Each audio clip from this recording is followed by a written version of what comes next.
Hey everyone, welcome back to another episode. This is episode number 4. Today, I have my friend Seija going to be on. She's going to be sharing her experience, strength, and hope, her story of recovery. And I'll just wait a second till I can get her on here live. But this is one you guys don't want to miss. She has a great story, and I'm just excited to, hear her share it with everybody. Hey guys, how's it going? Thanks for joining us. But Sarah will be on here in a second, and I don't want to tell her story for her, but she'll be here in a second.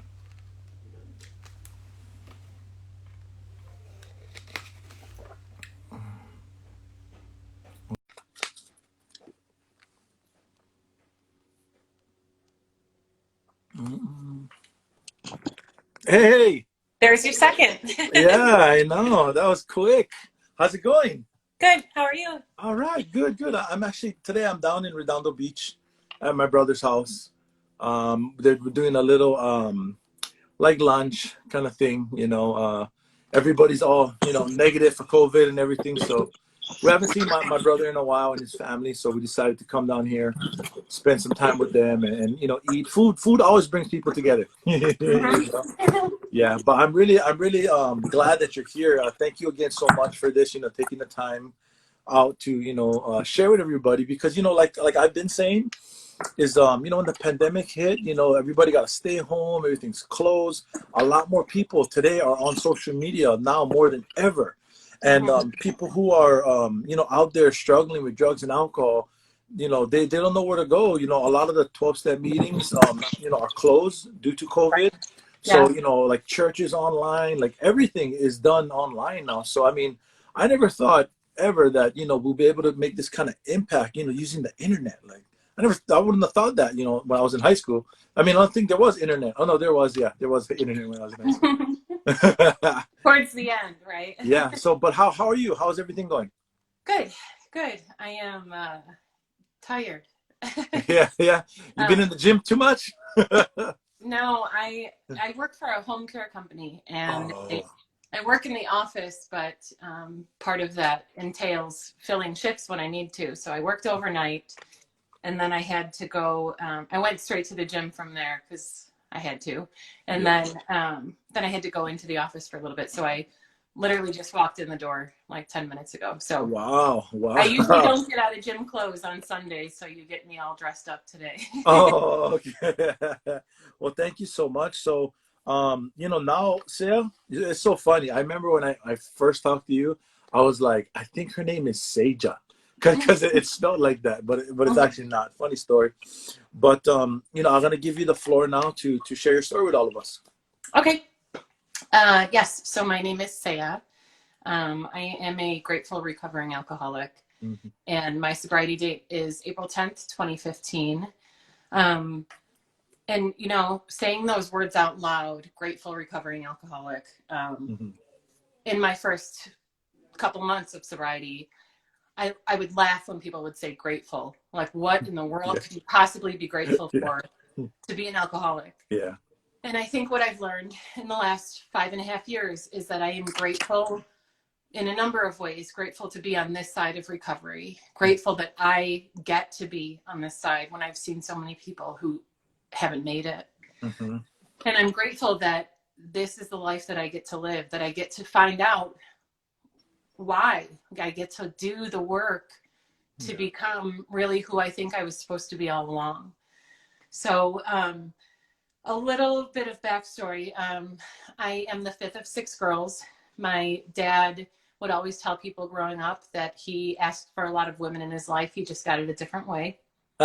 So, um, he, growing up, I remember hearing that he was allergic to alcohol, and I honestly had no clue what that meant. AA was never talked about. Recovery was never talked about. Um, so I didn't know what that meant. I sincerely thought he was just allergic. So it wasn't until I got into the rooms and I heard that read from the book, and it was like, Hmm. wait, that's what my dad had. Hmm. And so I grew up in the northwest suburbs of Chicago, about 45 minutes north. We moved to the Denver area about 6 years ago. So in August of 2014, we moved here. My sobriety date is April of 2015. So you can see that it was a quick 8-month, really downward spiral quickly.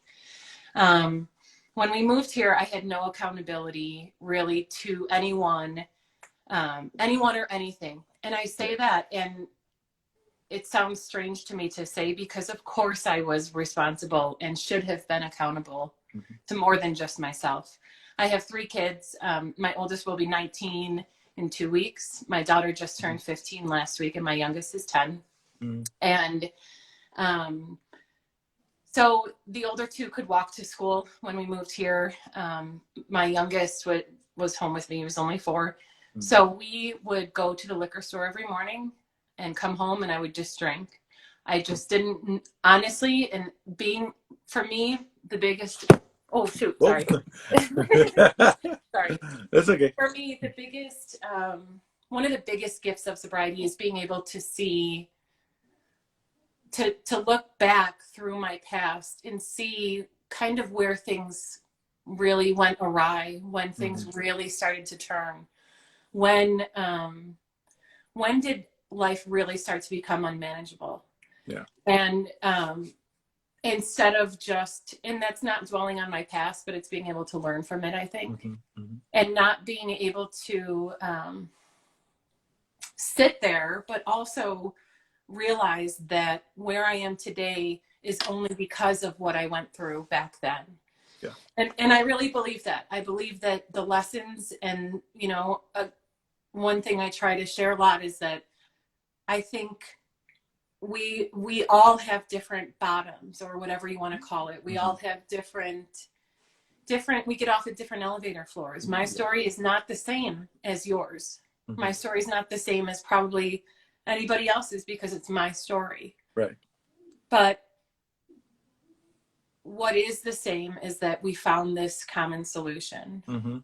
And towards the end of my drinking, when I realized that alcohol was that solution, it wasn't my problem anymore. It was the answer to my problem. Yeah.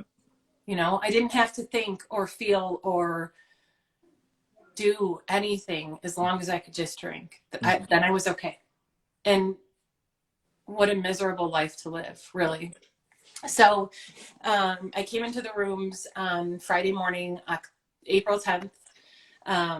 I went to 65 meetings in my first 32 days, really because I needed to. And in the first 6 months of sobriety, I went through probably everything that they tell you on that list as a newcomer to not go through. And I was going through a terrible divorce, fighting to keep my kids in the state, fighting to prove that I didn't have a substance abuse issue. Which, you know, when I see people share about, you know, I Googled, was I an alcoholic? I think one of the things I realized is that people who can drink normally don't ever question those things. Right. You know, their search history was quite different than That's mine. a good point. I never thought of that. You know, they're not asking themselves that because they're able to stop at a drink or, and it was never that way for me. So, again, one of the biggest parts I think in my story is my dad passed away 5 days before I had a year of sobriety. And he was 35 years sober.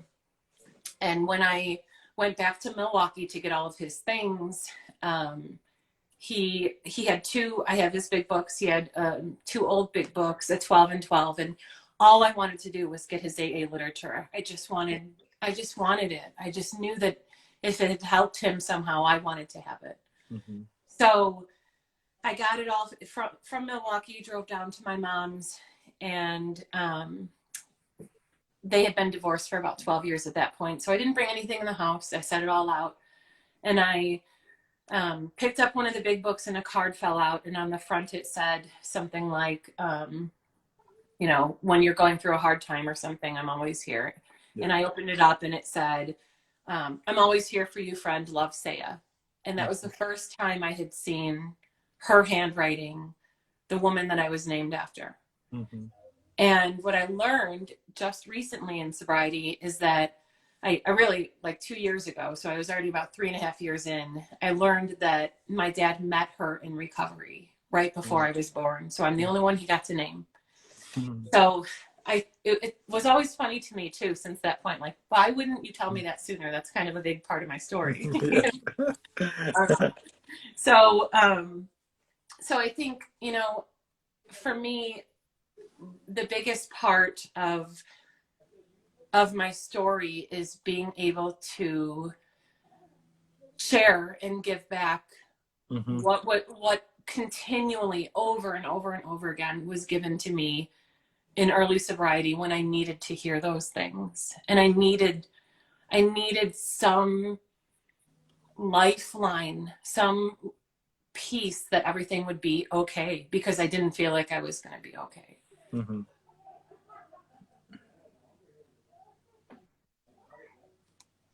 You want me to keep going? Yeah, it's okay. You take your time. So really, I think my experience part is probably pretty typical to a lot of people in terms of I honestly could never just have one drink. Mm-hmm. I didn't, that thought never crossed my mind until I came into recovery, and people would say, who were not in recovery, they would say, well, can't you just have one? Mm-hmm. And that was like so foreign to me. Yeah. If I was going out somewhere, I would pregame it, and then I would drink Mm-hmm. the whole time we were there, and then I would come home and drink, and no one would know.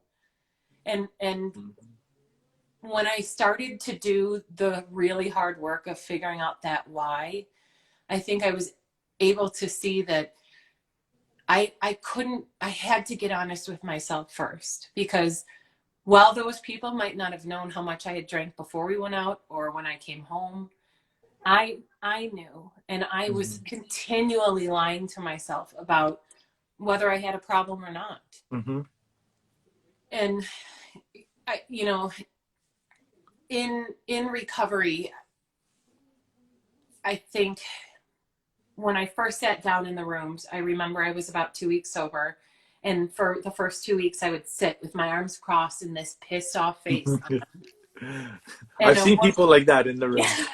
yeah, I have too. And I always go and talk to them because that was me. Yeah. So I remember a woman came up to me after a meeting, and she was an old timer, and she said, I just want to know when you're going to let your guard down, get that pissed off.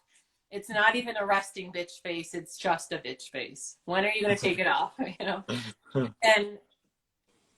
And I think that was a moment for me where it was like a moment of acceptance. I had to accept that either I was going to do the work and admit that I needed help, that I was willing to get help, and that I actually had a desire to stop drinking.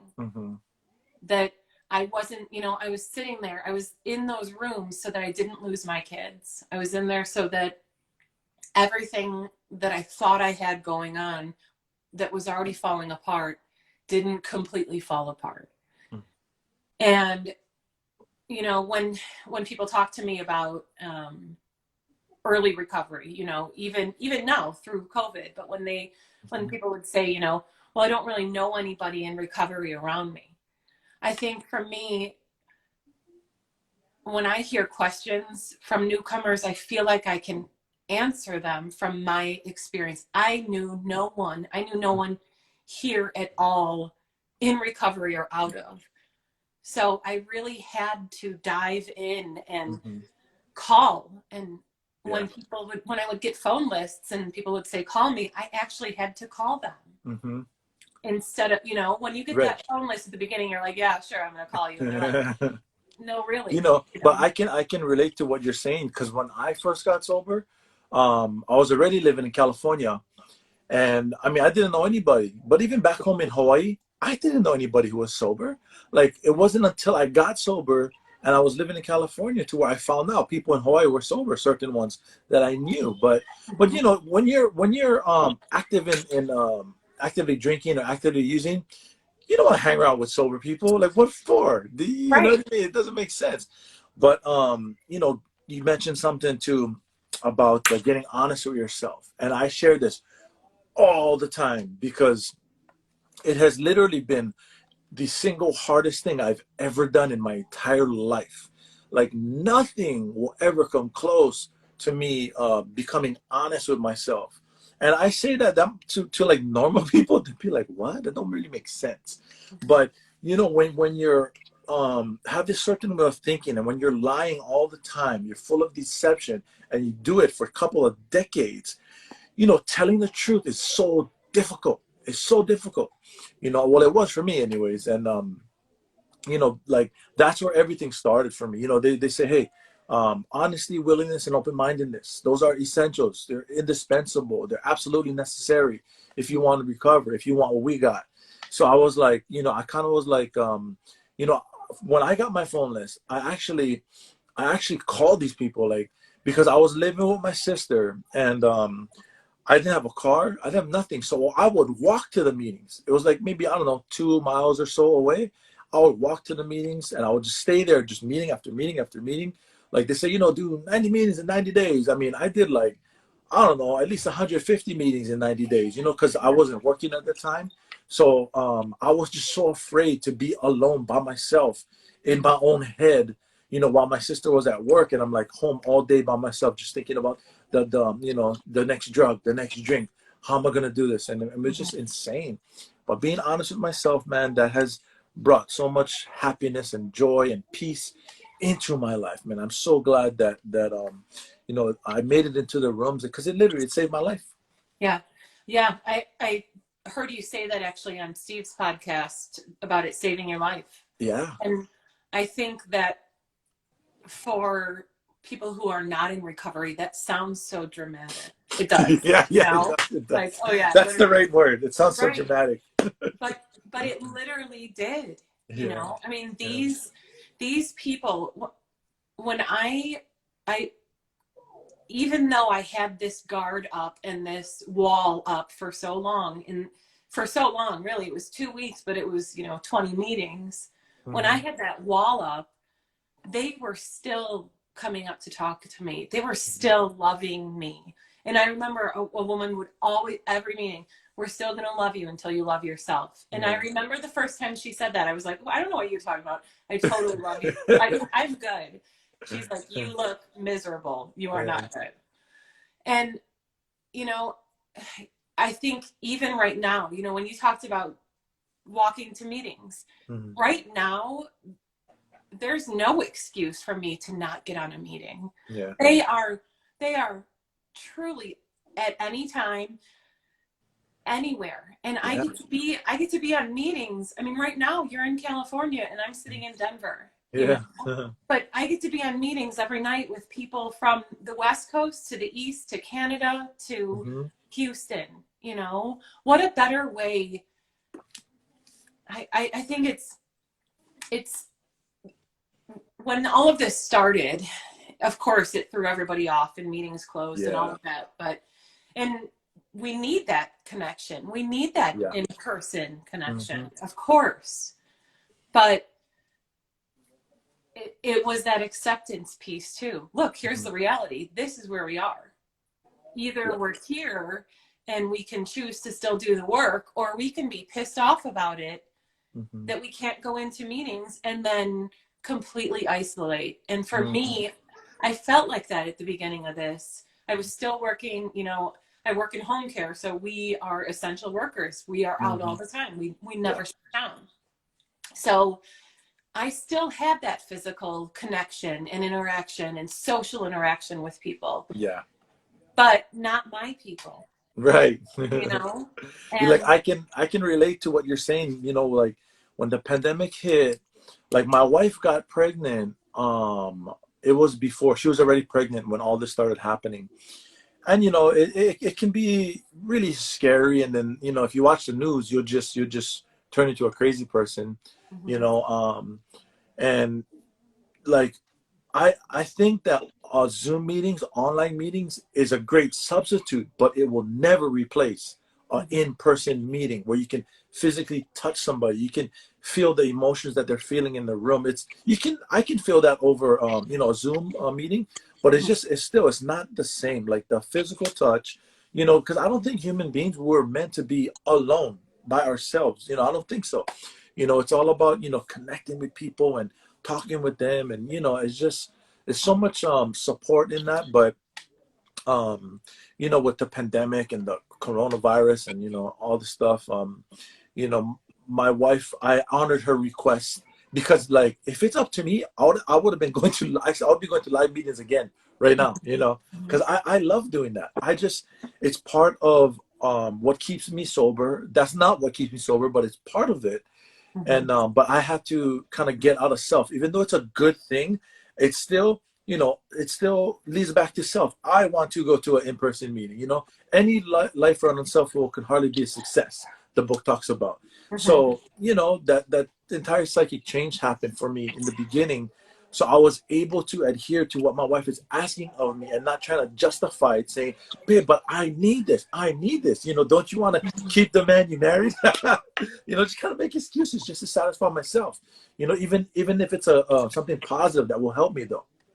Yeah, absolutely. And at the same time, like, what a cool gift you are able to give, being sober. Yeah. And being able to really put her request ahead of what you want.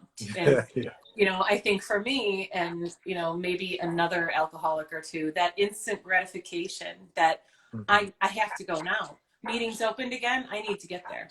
Yeah. And thankfully for me, I live somewhere where it's and same with you, where we could do 2 or 3 people taking a walk or going for a hike. I can still see my sober people. Yeah. But the meeting, absolutely, you don't get that body language that. But for people who are in early recovery, and even people who were incredibly brave to start sobriety in the last 9 months, this is all they know right now. And that's okay. I think what I've learned is that if this is the only way we can connect right now, then we need to make the most of it. How do we do that? Yeah.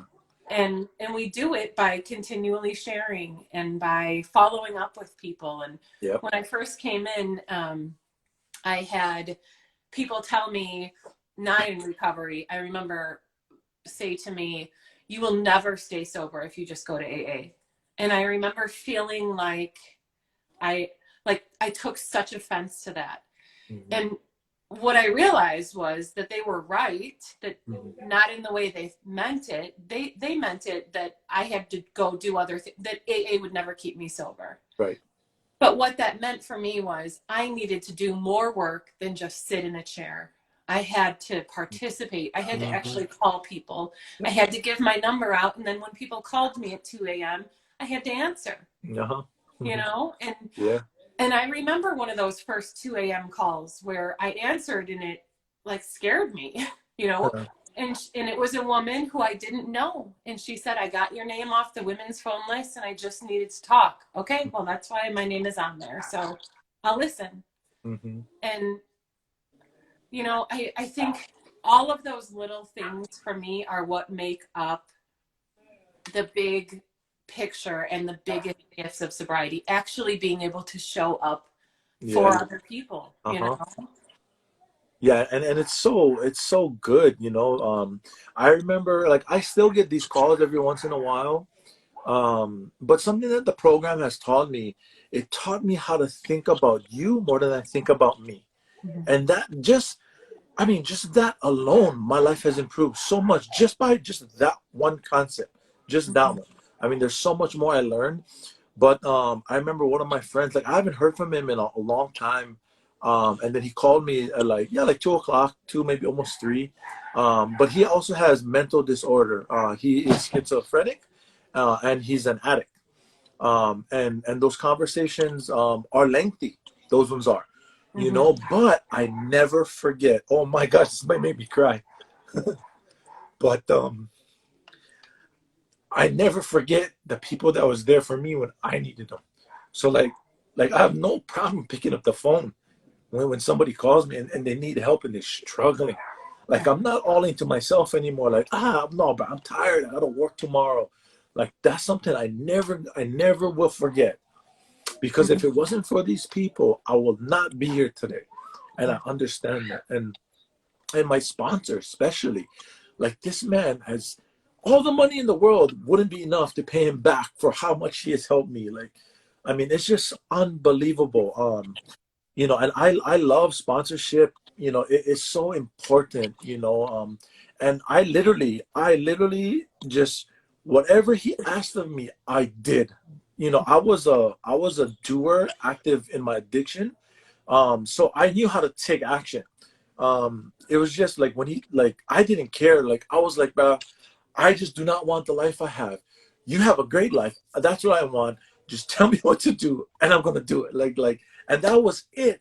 I literally got this life I have today by doing it somebody else's way, because my way wasn't working. It just wasn't. And I finally, for the first time, I was 33 years old. I seen it, and I was like, oh my gosh, that's okay. Yep, that is true. My way's not working, so I gotta do it somebody else's way. You know? Yeah. Yeah. I was 33 as well. It's funny. Mm-hmm. I've met a lot of, I don't know what it is about that, but I've met a lot of people. Yeah. So much of what you just said, it strikes that inner core of me about, especially about when people will say to me now, who are not in the rooms, will say things like, I can't believe you actually share things about sobriety. Mm-hmm. That's so embarrassing. And my response is, I am only here and able to share because of the people who helped me. Mm-hmm. And if I can give one small, tiny little nugget of wisdom that will keep someone else sober just for today, they'll hear something that'll give them just a little bit of hope to think, okay, I can maybe do this today. That's why. And I learned from a woman, who did a lot of hard work with me. And again, just like you said, I didn't take any of those as suggestions. I knew that she was sober for 19 years because she did the work. And I didn't need to be coddled anymore. I didn't need to be told everything would be okay, because it wasn't. I wasn't. And if I wanted the life that she had, and not in an envious or jealous way, but if I wanted that peace, that was what I saw. I saw peace and serenity in people. And I didn't know how they got that, because I didn't have that. I didn't have that internally. It was like constant internal turmoil that I would just pour more poison on and talk back down and stuff lower and never deal with, Oh yeah. Is it okay at this point if I can ask you some questions, and we can still talk and everything, but is that okay? Sure. So just to clarify, so how long have you been sober? Since April 10th, 2015. Oh, all right. Okay, so the next question is, did you have a aha moment? And if so, what was it? I think the simple answer is that I probably had 15 or 20 aha moments that I just didn't listen to. And again, my answer on that is that I think that I got to where I had to get in order, like I had to get to such a place where the only alternative was wanting better. And when I think towards the end, when I was confronted with 2 large black garbage bags full of vodka bottles, empty vodka bottles, and I was told, looking in my eyes, that I had to go to a counselor, I had to go to a rehab, and I had to go to AA, or my kids were going back to Chicago. I think when I heard that, and I can still tell you exactly where I was standing, what I was wearing, and I remember it was like something clicked in me, and it was like, this is it. I've finally been caught. And it was almost like a sense of relief. Like, okay, I don't have to hide this anymore. I don't have to, and not that I ever thought I was doing a good job of it, but I think I thought I was doing a much better job than I really was. But Yeah. I think that moment, that day, I called about 15 rehab places. I called AA 12 times before they picked up on the 13th call. Hmm. And I shared that in a meeting once early, and they were like, holy cow, why did it take so long for someone to answer? I'm like, I don't know. But Yeah. if I had been drunk, I wouldn't have kept calling. Hmm. So it was a good lesson for our local team here to actually answer the phone. So I think for me, I don't know. I remember that being that first feeling of, this is it. I'm at probably the biggest crossroads of my life. Either I do this stuff or I will honestly lose everything, anything that had any value to me. And Hmm. those were my kids. Yep. Yep. You know, it's so funny that it sounds like vodka was your drink of choice. Yeah, Yeah, and I was that listening. Yeah, I yeah. was listening to your podcast. I'm like, Oh oh, yeah, you heard that? Yeah, like I when I drank, I would drink vodka. I love vodka. I didn't honestly. I wasn't the kind of person where I heard that, oh, people can't smell it on your breath. I didn't care if they smelled it. I just, that one would give me the least amount of hangover the next day. I found that out, actively drinking, and every time I would drink was always one bottle of vodka, and then bam, dope man's house, and then another bottle maybe. mhm. But I found out recently. I don't know if you know this, but Tommy Lee, you remember, Tommy Lee, the drummer? He's been sober for 1 year. Yeah. I just had a post. I posted on my story yesterday because I follow sober celebrities on Instagram, and Mhm. they posted that. But I was reading into his journey and like his addiction. So he would drink. I was like, dang, I thought I drank a lot. This guy drank 2 gallons of vodka a day, and I was thinking, dang, man, I mean, that's a lot. But like, it's Crazy. just, I know, I was like, whoa, man, how is your body still able to function? Mhm. But I mean, that's something that's crazy. I mean, like, he was saying, like, he don't know if it's a forever thing. He just knows that he's not doing it today. Yeah. Just one day at a time kind of thing. Yeah. Okay, so the next question, what keeps you sober? uh, I think I think there are a lot of things that keep me sober today. Hmm. Um, really and truly staying in today. Yeah. When I think about and waste my time and energy on yesterday and waste my time and energy on what tomorrow or next week or next month will look like, I'm not present. I'm not able to be right here in the moment, and then it gets overwhelming. Hmm. And in early recovery, when when I would say to people, when people would say to me, you don't ever have to drink again, I'm like, God, who said I wanted that? And but then I would hear, you just don't have to drink today. Just Hmm. don't drink today, go to bed, wake up tomorrow, and do tomorrow. Hmm. So for me, I really try to keep it as simple as I can. I try to stick to a really regimented routine. I get up, my alarm goes off a little bit before 4. I'm reading, journaling, I'm sitting in quiet. I Hmm. think for me that is such a gift that I underestimated. I I couldn't ever just sit in my own presence before. Right. There, I there can not relate. yeah. I mean, not only did it seem like there were a million thoughts going on in my head, but it was like I would sit for 2 seconds and then be like, oh yeah, there's this one thing over. I just Hmm. I couldn't be in my own presence without picking it apart. Hmm.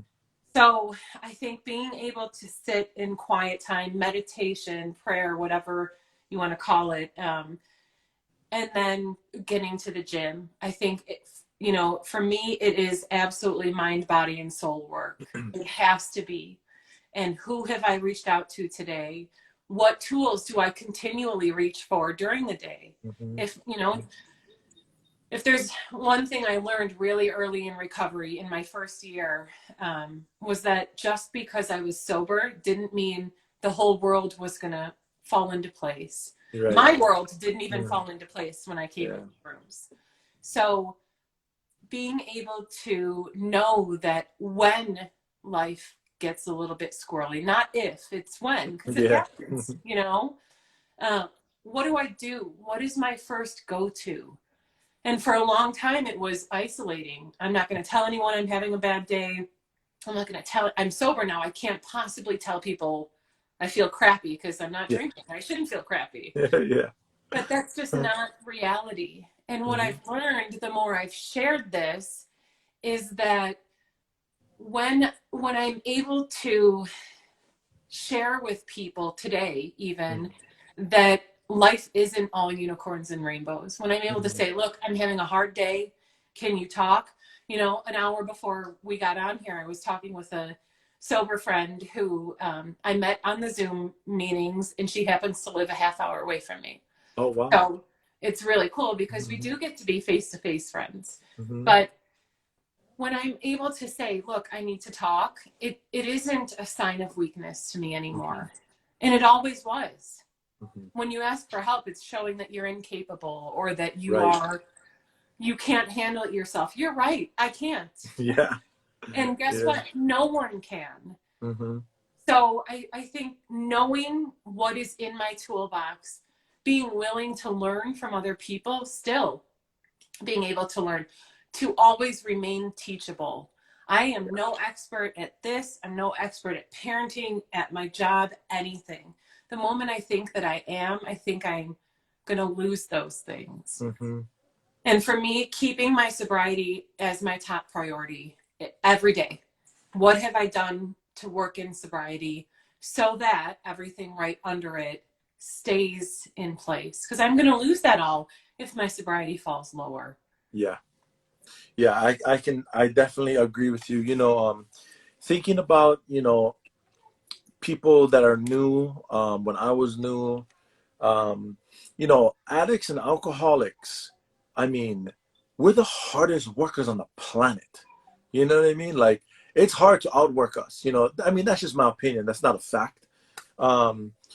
Because all the things that we put our body through, our mind through, we pushing it. You know, our spirit is sick now. And, you know, like that kind of stuff, like we don't have that excuse of not doing the work in the rooms, really. I mean, we already know how to work hard. You know, it was a lot of hard work, you know, pushing your body, you know, what lie I told this person and this and that, and I stole this, and you gotta, you know, I mean, it's a lot of hard work, you know, and I think from doing that, like I developed so much mental toughness from doing that. Like I'm my mental muscle is huge today because of all the self-inflicted things I've imposed on myself, but also that now I learn from, and I just kind of I channel it in a different direction, basically. So let's see. I have more questions for you. Okay, what would you tell someone in early recovery to give them hope? Again, I think there's a number of answers, but the simplest thing is that what people are telling you who are in recovery, who have not only have some time, but have a lot of work, where you can see that. Yes. For me, I can see people, I know people who've been sober for a couple of years, and truly they are the definition of a dry drunk. All of the character defects, all of that is still there. There's just no alcohol to fuel it anymore. Yeah. So I think listening to people who are in recovery, who have done the work, and you can tell who those people are. I think we all can, you know. I think there's, you know, I think part of why I share so vulnerably is because I lived such a facade before. And I don't have anything to hide today. I don't have to pretend, or like you just said about how much work. It was exhausting to plan and scheme, and where did I hide this, and where did I put that, and you know, I mean, what a waste of time. But I think all of those little cliches that I heard at the beginning, you know, I didn't like any of those either. when people would say to me, just one day at a time, I wanted to, throw a pen at their face, I wanted to get up and walk out. Or when they would say, keep coming back, or first things first, easy does it, all of those. And when people would say things like, just don't drink today, don't drink between meetings and keep coming back. And for months, those drove me crazy. And I think they drove me crazy because I knew that they actually worked. And I didn't know that I really wanted to do the work. I just wanted to keep kind of figuring out. I came in so that I could learn how to drink normally and not have life be so chaotic. And I've said it a million times, and I think I'll say it until I die, that if I only came in to not drink, I would have absolutely sold myself short. I wanted, when it finally clicked for me, I wanted to live. I want to live. Yeah. I don't want to white knuckle it through the day and go, oh my God, thank God I didn't drink today. I want to live a journey of recovery. What does that look like? And for me, that looks like sharing those little pieces of hope with a newcomer, responding when someone, I got a text this morning from a woman in a women's group up here, and I haven't heard from her in probably a year and a half. And she said, hey, one of the men in our meeting told me to reach out to you. I'm really struggling. And she said, do you have time for me? And I was like, God, what a crazy question. Of course I do. Yeah.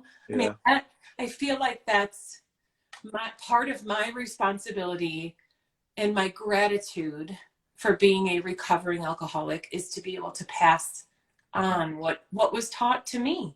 Yeah. Carry the message. Yep. The people who taught it to me got it from someone else. They didn't come up with it. They weren't around in 1935. I mean, yeah. But, Yeah, that's awesome, man. Just listening, just listening to you and what you're saying. I mean, I'm in agreement with everything that you're saying, and it just, I'm already, just so passionate about recovery because of the life that I have today. I mean, bro, I was just like you. I didn't just want to, oh, thank God, I never used to. I never drink today. I wanted to excel. I wanted to have this abundant life, not just kind of, okay, I don't drink, I don't do drugs anymore, so I'm gonna just kind of live a mediocre life. I can give up on all my dreams I had and this and that, and and all these different things. And I mean, I can relate totally to that.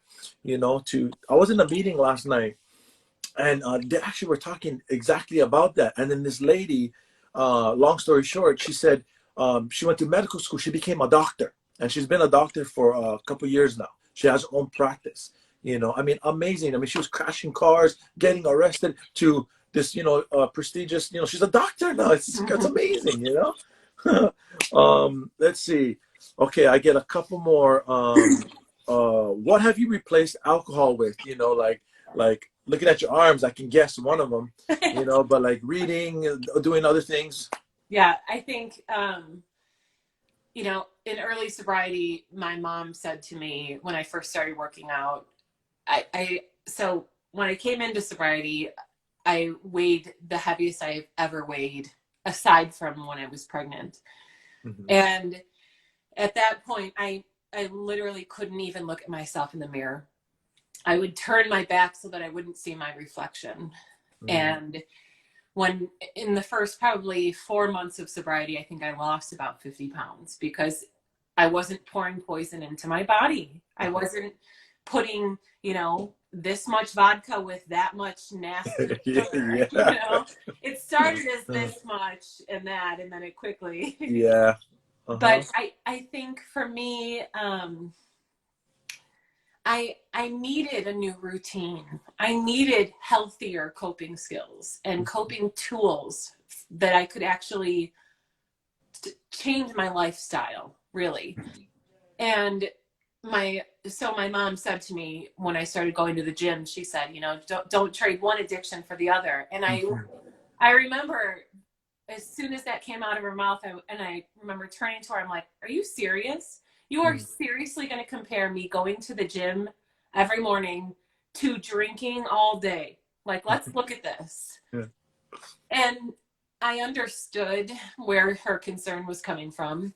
Being a mom of a daughter, I get that. I get all that body issue stuff, but that probably wasn't the most tactful way to say that. So I think, the gym is a huge part of my recovery. It is so much more than just physical health. It's mental health. It's checking in with myself, sweating it out, all of the biological parts that come along with working out.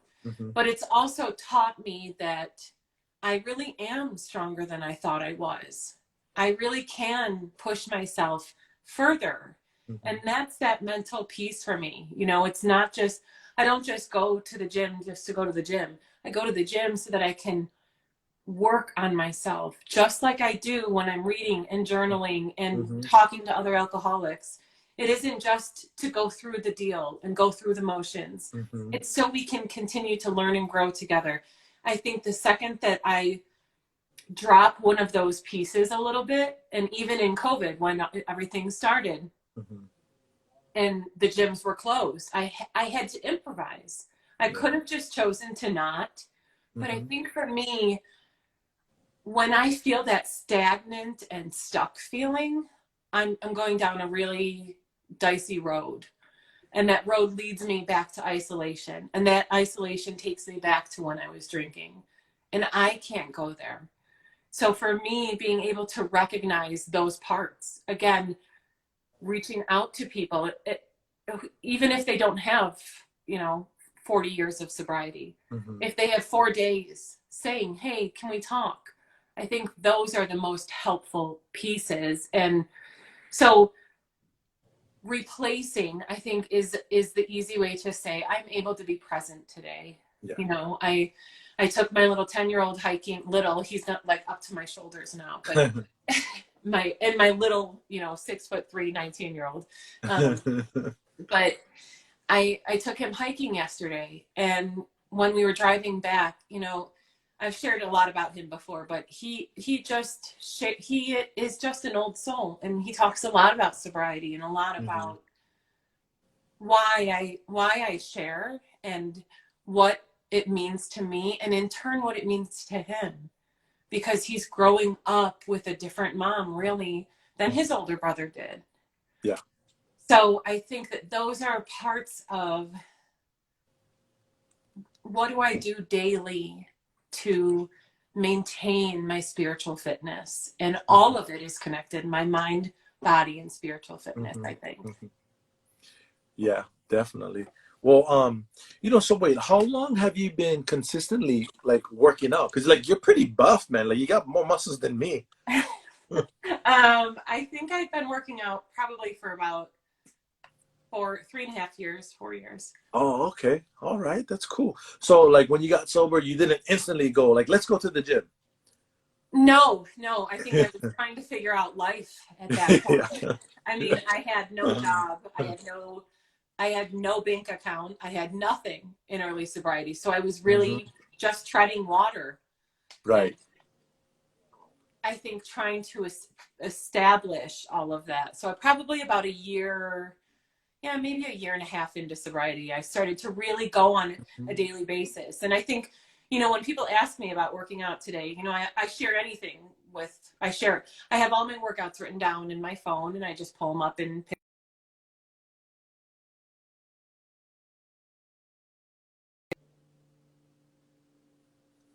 Alcoholic, what I want is that instant gratification. Yeah. So if I'm going to the gym every day for 2 weeks and I'm not seeing a change, well, then I'm just not going to go anymore. And that's how it was at the beginning. I was like, I want to see these changes, and I wasn't. Yeah. So when I was able to listen to people with a much more wisdom than I had, I'm able to share that now, because people say, I've been working out, I'm doing this. And so much of it really is, what am I putting into my body?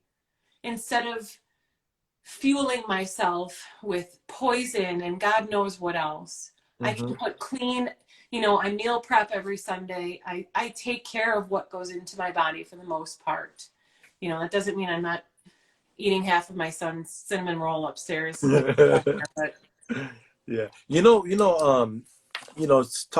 Speaking of that, like you talked about how alcohol is poison, and everybody kind of knows that. But when I was in school to become a substance abuse counselor, and I actually learned exactly what alcohol does to the human body, my goodness, I was amazed. Like a lot of people think it's just the liver. It's not just the liver. I mean, there's so much. Like the human body was never meant to consume alcohol, period. Your body immediately starts to fight against the alcohol. Mhm. But the reason why I drank, because I like the effect it produced for me. I didn't care what it was doing to my physical body. I Mhm. cared about, oh man, I can talk to all these chicks now. You know what I mean? I can public speak, or I can do things that I wouldn't do sober. I mean, I never like I would always make a fool of myself, all the time. Mhm. you know? Yeah, it's funny that you said that because when honestly, I think I was maybe 2 years sober and it like dawned on me.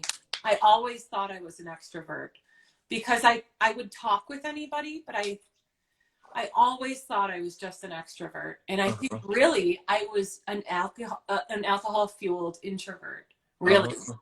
because it was that liquid courage. Yeah. I would be drinking and all of a sudden I'm talking to everybody at the bar. Like, who Yeah. does that stuff? Yeah. You know? Because me naturally, I am an introvert naturally, but I mean, people can't tell today, because I mean, like even active in my addiction, I was in a business where I had to continually grow and learn and public speak and teach classes. So Mhm. my dad helped me a lot with that. But naturally, I'm an introvert. Even to this day, like, shoot, I don't mind just being by myself, but I learned how dangerous isolation can be. So it Mhm. all depend on the maintenance of my spiritual condition, basically, kind of thing. There's nothing wrong with being an introvert at all or Yeah. extrovert. Well, Uh, and I think too, when you're sharing and talking about things that you're passionate about, mhm. for me, that I'm able to really speak from a place of confidence when it's something I'm passionate about Yeah. instead of being shy or timid or Mhm. any of that. And that's not how I was if I didn't drink before. Yeah. Yeah, no, I'm the same way. Like, I mean, I'm so passionate about recovery. Like, I can literally talk about it all day. Like, it doesn't matter where I am, what I'm doing. If somebody stops me and wants to talk about recovery, I'm gonna talk about it. Like, I cannot keep my mouth shut, about how much God has helped me, how much the steps has helped me. That's just something that it'll just ooze out of me no matter what. It just always will. But the last thing I want to ask you, this. I want to talk about this for a second before we wrap up. What is your take on non-alcoholic beer? This is a very controversial subject. Yeah, yeah. You know. Thank you for ending this with that. I appreciate it. um, I think, personally, my simple answer is not all of us work the same program of recovery, Uh-huh. and not all of us believe that non-alcoholic anything has the same effect in any sense. Mhm. I could talk to my best friend in recovery and she would say, oh yeah, I can drink 4 or 5 of those and it doesn't do anything for me. Mhm. I think it's totally fine, whatever. For me personally, I prefer to stay away from anything that has any percent of alcohol in it. I was taught that at the beginning. I was taught that the second I mouthwash anything, Mhm. the second that I start to I'm going to get a little bit more comfortable. I'm, Right. I'm going to get a little bit more of that feeling of, okay, well, I could get away with this. Or Right. I could, Yeah. I might Uh-huh. have to have 12 non-alcoholic drinks to produce the effect of half of a beer, but You're then I'll right. just have 12, Yeah, exactly. Yeah. So for me, honestly, for me, I don't want to tempt my sobriety. My sobriety is not worth risking Right. in any manner. So I'm sitting here right now and I have 6 drinks in front of me. And it's funny because this is what my desk looks like at work, and people will come in and they're like, gosh, you drink a lot. I'm like, you have no idea. But I prefer personally to stick with water, to stick with, when people say, so you don't drink? I'm like, I drink a lot. I just don't drink things that make me feel shitty anymore and Yeah, make me yeah, behave shitty anymore. yeah. Yeah, because a lot of people have different opinions on it, and I stay away from it. I honestly do. Because I mean, it is such a simple concept. But see, non-alcoholic beer is for non-alcoholics. Like, period. Like, Yeah. I got that one. Like, oh yeah, duh. But it all came back to because I was honest with myself in the beginning when I first started going through this program. So I've been exposed to the truth, so I can no longer live in the lie comfortably anymore. Like I cannot fool myself like how I used to, But I just honestly thought about that question to ask you right before we went live, so I wrote it down real quick so I don't forget. But Yeah. Sia, thank you so much, for being here. That's gonna wrap up this show, man. I loved having you on here. We gotta do it again. We gotta have a bunch of us on it. Like I was talking to Steve about doing another podcast. Me, you, him, and Jay. Because I don't know if you heard me. I was like Yeah. listening to your guys' podcast, and I was trying to talk into it. I was like, oh wait, it's a recording. No one was replying to you, right? Yeah, I know. I was trying to add to what Jay was saying at one point. I was like, oh wait, it's a recording. But thank you again. I'm gonna go ahead and post this right after we're done. But before I let you go, I just want to let everybody, all the viewers know, if you or somebody has a story that they want to tell of how they recovered from drugs and alcohol, please reach out to me. I would love to have you guys on, and spread the message that recovery is possible, ending the stigma. Too many people out there that's dying that do not have to. It's preventable. So again, guys, thank you so much. I could honestly do this for another hour, but I'm going to cut it right there. Thank you so much, Sia, for Thank everything. you. Thank you. Bye-bye. Okay, guys. Thank you guys so much for watching. That was episode number 4 with my friend Sia. I hope you guys, that resonated into the hearts of some of you guys. Somebody you may know, please share my page. You can reach me at this one, Alika Gambo. It's just my name. My other one is Geared Toward Recovery on Instagram. It's pro_recovery_power. Pro Recovery Power. If you guys got a story to tell, please reach out to me. I'd love to hear.